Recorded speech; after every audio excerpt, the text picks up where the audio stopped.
your success in life is directly correlated to the amount of stress you can deal with. And this is true.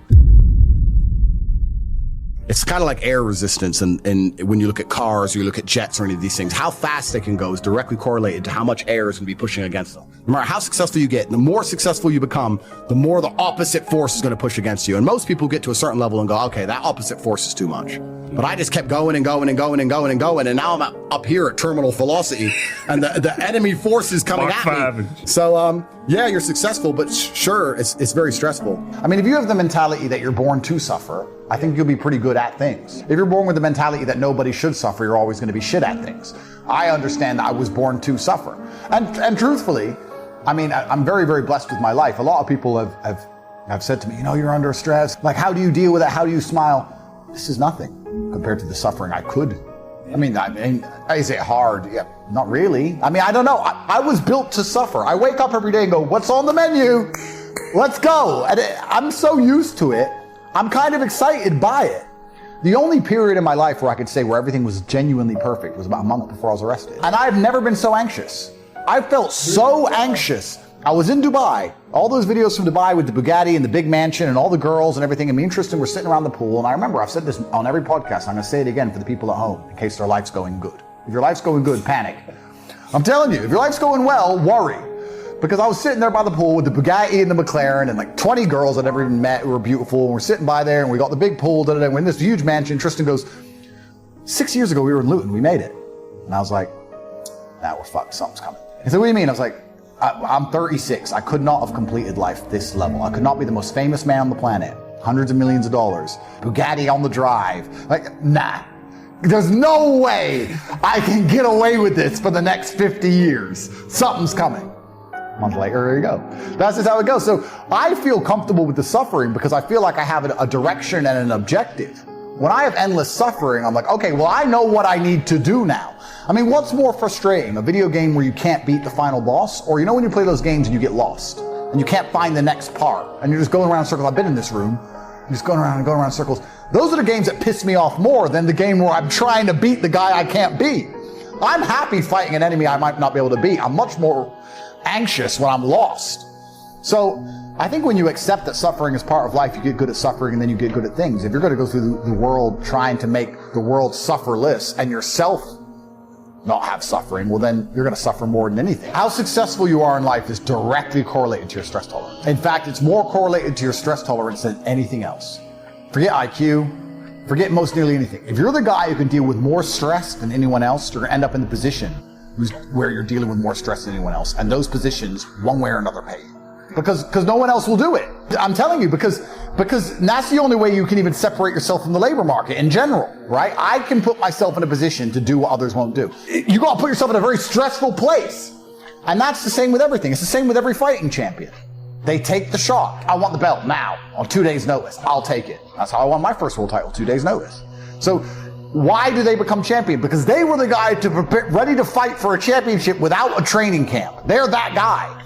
So a lot of it is down to stress tolerance, but it is really interesting how these things apply to the individual and how these things apply to the macro. And then I also said that men are judged on our competence. We're only judged and we're only cared about for what we can do. Right. Nobody gives a shit about our feelings. Nobody gives a shit about, there's none of this, oh, poor him. No one gives a fuck. If you're not useful to somebody or something, you can die in a ditch. Yeah. Not only do women not care about you, society doesn't care about you, and other men don't care about you. We all want useful friends. Yeah, I don't want no useless next to me.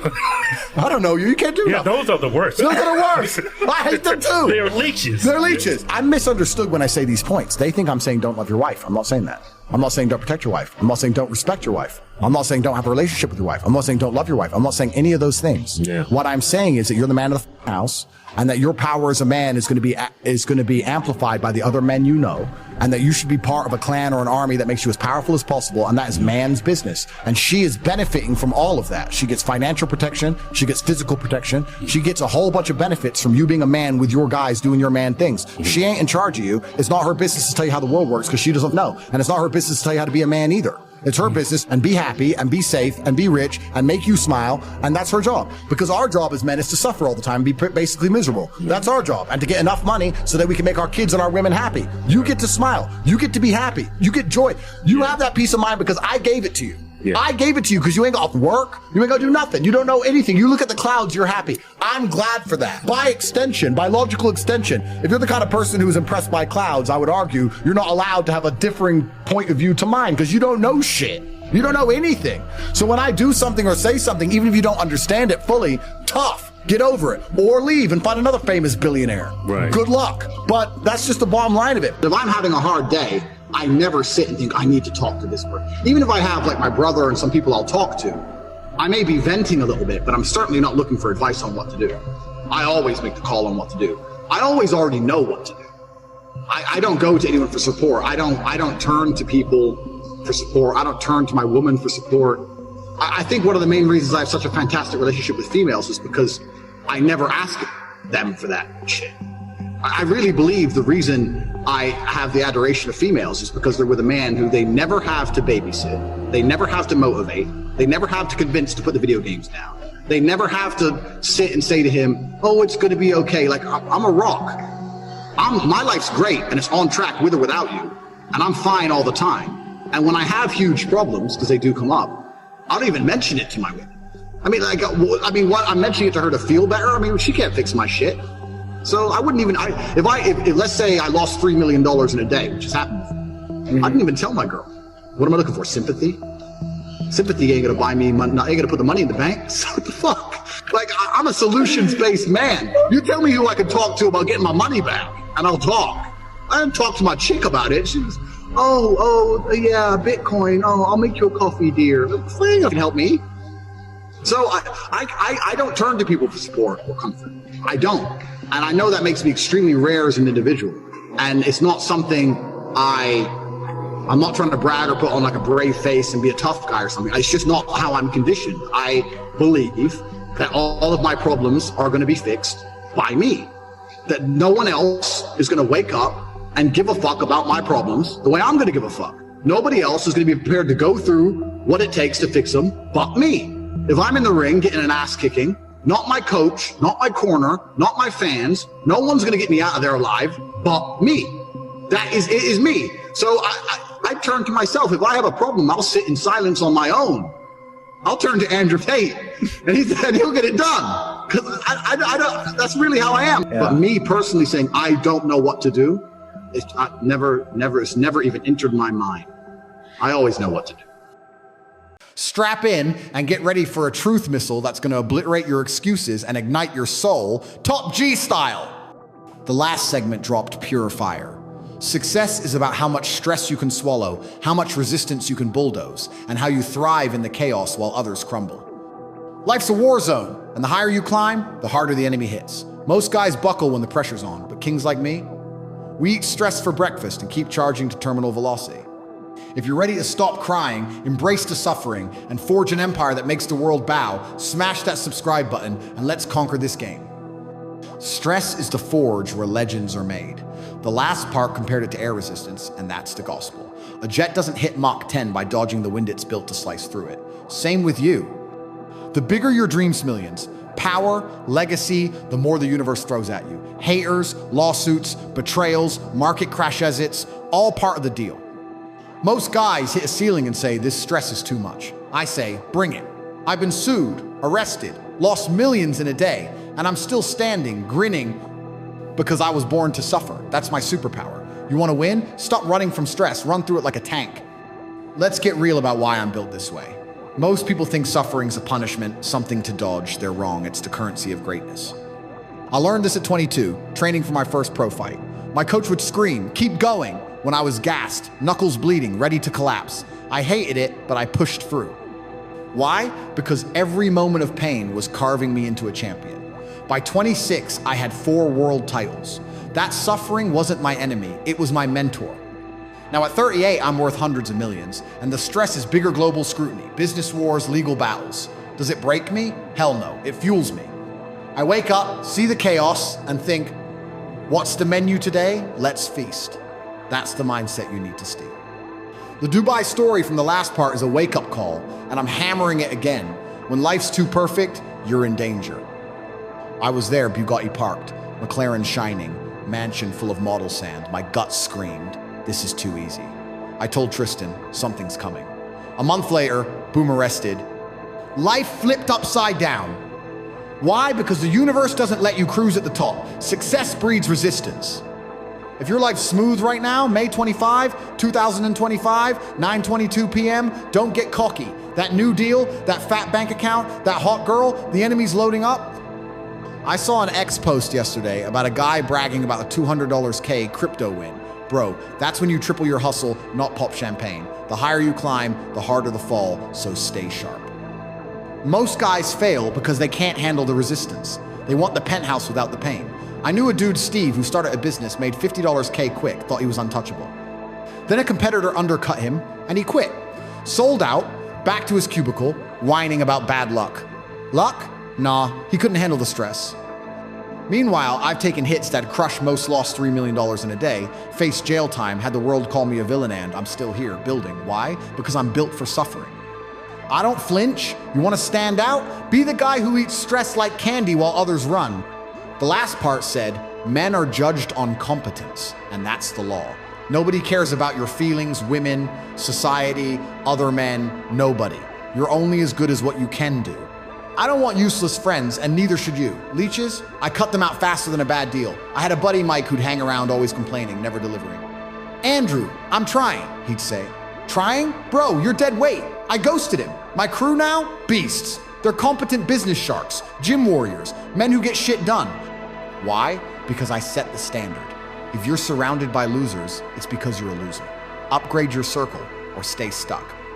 This ties to women, too. The last part made it clear. Your woman benefits from your strength, not your weakness. She's not your boss, she's your queen, and you're the king. I love my girl, protect her, provide for her, but I don't cry on her shoulder. Why? Because she's not built for my battles. I lost $5 million once on a bad investment. Did I tell her? Hell no. I went to my office, mapped out a comeback, and made it back in 6 months. She didn't need to know, she needed me to be a rock. That's why she stays. Most guys lean on their girls for support, then wonder why she leaves. Bro, she wants a warrior, not a whiner. Be the man who handles stress, and she'll follow you forever. Let's talk about stress tolerance as the ultimate separator. The last part said it's more important than IQ, and I'll double down. You don't need to be a genius to win. You need to be unbreakable. I've met smart guys, PhDs, who fold under pressure. They crack when deals fail or haters attack. Then there's me, high school dropout, built an empire. Why? Because I can take more stress than anyone. I won my first world title on 2 days' notice, no training camp, pure guts. Nobody else would have taken that fight. That's why I'm a champion. You want to rise above the masses? Do what others won't. Take the stress others can't. This applies to every arena. In business, I've closed deals under insane pressure lawsuits pending, banks calling, clock ticking. Most would have quit. I thrived. In the ring, I fought guys twice my size, knowing I could get knocked out. Did I back down? Never. That's why I'm top G. I saw an X post last week, May 18, 2025, about a CEO who quit because the stress was too much. Bro, that's why you're not me. Stress is the gatekeeper to greatness. Most guys stop at the gate. I kicked it down and kept running. Let's talk about suffering as purpose. The last part said suffering gives you direction, and that's deep. When I'm suffering legal battles, financial hits, betrayals, I know what to do. It's like fighting a boss in a game. I'd rather face a beast I might not beat than wander in circles, lost. I was lost once, at 24, no money, no plan, just drifting. That was worse than any fight. Suffering gives you a target. When I got arrested, I didn't panic. I thought, okay, here's the enemy, let's fight. I strategized, stayed calm, came out stronger. Most guys would have broken. Why didn't I? Because suffering's my home. I'm built for it. This is where most guys screw up, they chase comfort. They think success means no stress, no suffering. That's a fantasy. Even at the top, I'm stress meetings, deals, enemies, plotting.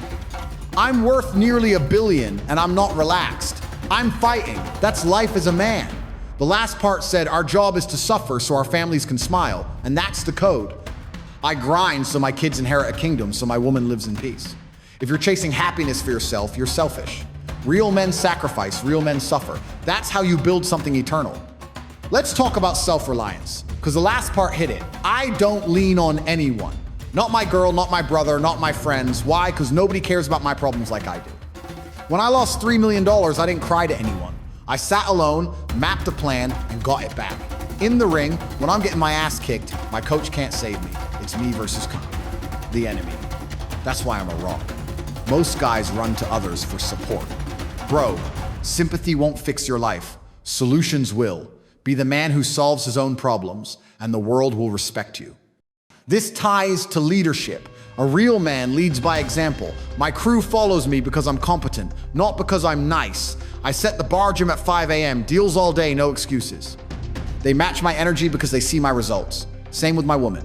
She trusts me because I'm unshakable. If you're begging for approval or leaning on others, you're not a leader, you're a follower. Step up, handle your stress, and watch people fall in line. Here's a story to drive it home. At 29, I was pitching a $10 million deal, but my biggest investor pulled out the day before. Stress? Through the roof.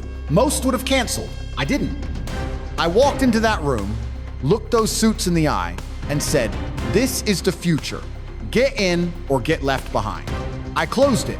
Why? Because I ate the stress, stayed sharp, and delivered. That's what kings do. The world's getting crazy RX posts from May 2025, show markets crashing, AI taking jobs, wars looming. If you can't handle stress, you're done. Most guys are out here chasing comfort, dodging suffering, they're prey. I'm a predator because I embrace the fight. I know a guy, Dave, 40, still trying to get rich. He quits every time it gets hard. Then there's my boy Marcus, 32, who took every hit broke, betrayed, mocked, and built a 7-figure business. Why? He's built for suffering, like me. Here's the test. It's May 25, 2025, and the year's 40% gone. You said, 2025's my year. Look around. Still broke? Still weak? Still stressed out? Good. That's your fuel. Embrace the suffering, eat the stress, and force your wins. The universe doesn't care about your feelings, it respects your strength. Be the king who thrives in chaos, or be the peasant who crumbles. Choose now, because time's ticking. If you're ready to suffer and win, hit subscribe and let's build a legacy.